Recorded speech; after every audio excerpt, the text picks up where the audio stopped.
Never in my wildest dreams did I imagine moving to Oak Ridge Estates would feel like stepping into some off-brand psychological thriller. But hey, life's full of surprises, right?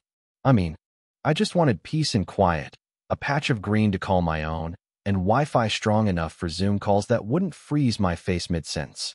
That was it. But you want to hear how a simple backyard garden nearly turned my life into a twisted episode of Law and Order? Buckle up. This is not your average, welcome to the neighborhood story. Let me back up a sec. My name's Michael. I work from home, software developer, pretty normal dude by all accounts. When I toured Oak Ridge Estates for the first time, it looked like paradise with a homeowner's discount, manicured lawns. Streets so calm you'd swear time slowed down.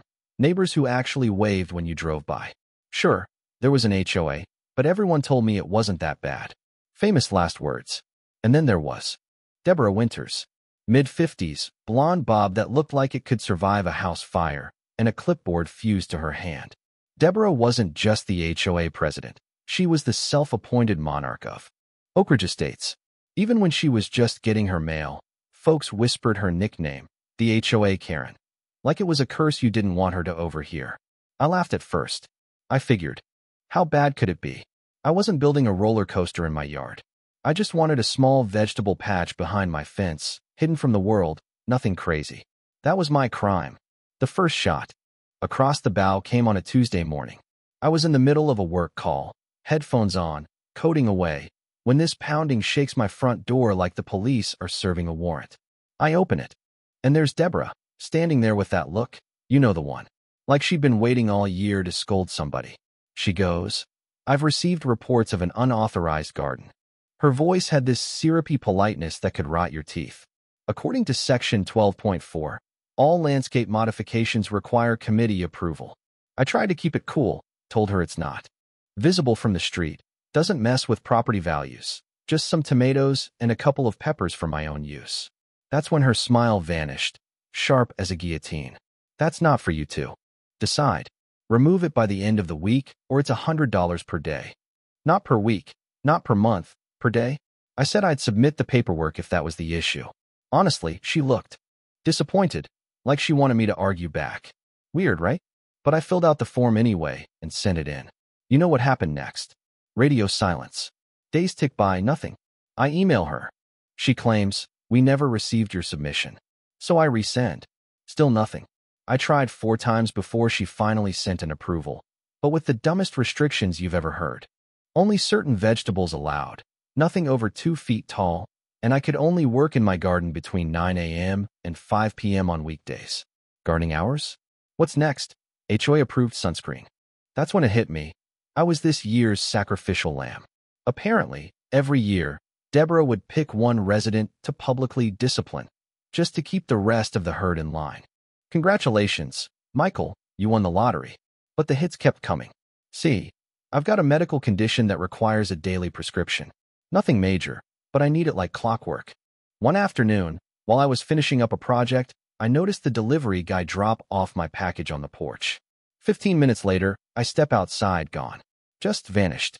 At first, I figured porch pirates, but then I spot Deborah's curtain snap shut across the street. My gut twisted. So I checked my doorbell cam, and there it was, Deborah, clipboard in one hand, my prescription package in the other, strutting off like she just won the Price is Right. Mail theft's one thing. Stealing prescription medication? That's a federal crime, and I had her dead too. Right's on camera. The morning after she got arrested, Oak Ridge Estates was buzzing.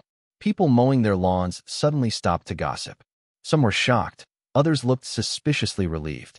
I thought, finally, this is done. I could go back to worrying about code and coffee. Oh, but Deborah wasn't finished. 3 days later, I find a letter taped to my door. No envelope, no signature. Just a single line. "This isn't finished. You'll regret what you did." The handwriting was jagged, rushed, not Deborah's neat script. It felt wrong, like there was more to this than just one power-tripping HOA president. That night, I reviewed my security footage just to be sure. Sometime after 2 in the morning, a shadow in dark clothes walks across my yard, pauses, tapes the note, and then slinks off into a black SUV down the street. And the driver, as the car pulls away, yeah, it's someone I recognized. Glenn Winters, Deborah's ex-husband. The same guy who dropped off the grid. After their messy split, rarely seen, never heard. Why the hell was he here? I went straight to the police. They took it seriously, started an investigation, but with no direct threat and no rock-solid ID, there wasn't much they could do.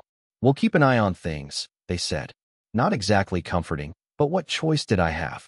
Then, 2 nights later, all hell broke loose. I woke up to the sharp, acrid smell of smoke, jumped out of bed, and saw the orange glow lighting up my backyard. Flames were crawling up my fence, right near that infamous vegetable garden. My heart just about leapt out of my chest. I grabbed the garden hose and started spraying like a maniac, dialing 911 with my other hand. The fire department rolled in quick, sirens blazing. By some miracle, the fire didn't reach the house, but the garden was toast, literally. The fire chief pulls me aside, gives me that look, the kind that says, "You're not gonna like this." He says, "This was no accident. Someone used accelerant. This is arson." That was it. I'd had enough. I handed over every shred of evidence, security clips, the note, descriptions of the SUV. I even dug up older footage and spotted Glenn circling my street, slow and steady, multiple nights in a row. He'd been watching me, stalking. 2 days later, at the crack of dawn, the neighborhood was jolted awake by the sight of SWAT teams surrounding a rundown rental 2 streets over. Glenn Winters was dragged out in handcuffs, face plastered on every neighbor's ring cam. But the wildest part wasn't the arrest, it was what they found inside. Stacks of HOA documents, resident dossiers, surveillance photos of different houses, and a handwritten list titled, "People Who Need to Be Taught." A lesson. My name. Number 1. Turns out, Glenn had been the ghost behind the curtain for years, feeding Deborah information, playing silent enforcer, even after their divorce. She was the queen, but he was the executioner, keeping everyone afraid while she smiled for the board meetings. But now, the whole operation came crashing down. Deborah, the queen of Oak Ridge Estates, facing federal charges for mail theft. Glenn, up for arson, stalking, conspiracy, the works. Neither one would be walking free for a long time. You could feel the shift in the air at the next HOA meeting. For the first time since moving in, folks spoke up. The board, cornered by public outrage and actual police tape, voted unanimously to dissolve the entire HOA. Oak Ridge Estates went from a kingdom of fear to a place you could actually call home again. I walked outside, looked around. No more clipboards, no more threats, no more watching your back because you planted a tomato. Just fresh air. So here's my question. How much power should any one person really have over their neighbors? Where's the line between community and tyranny? Drop your thoughts below. Tell me, have you ever tangled with an HOA or a neighborhood tyrant? What would you have done? Hit that comment section. Let's hear your stories. And if you think justice was served, well, give this a like and make sure to subscribe for more wild tales like this. Who knew a tomato garden could start a revolution? Huh?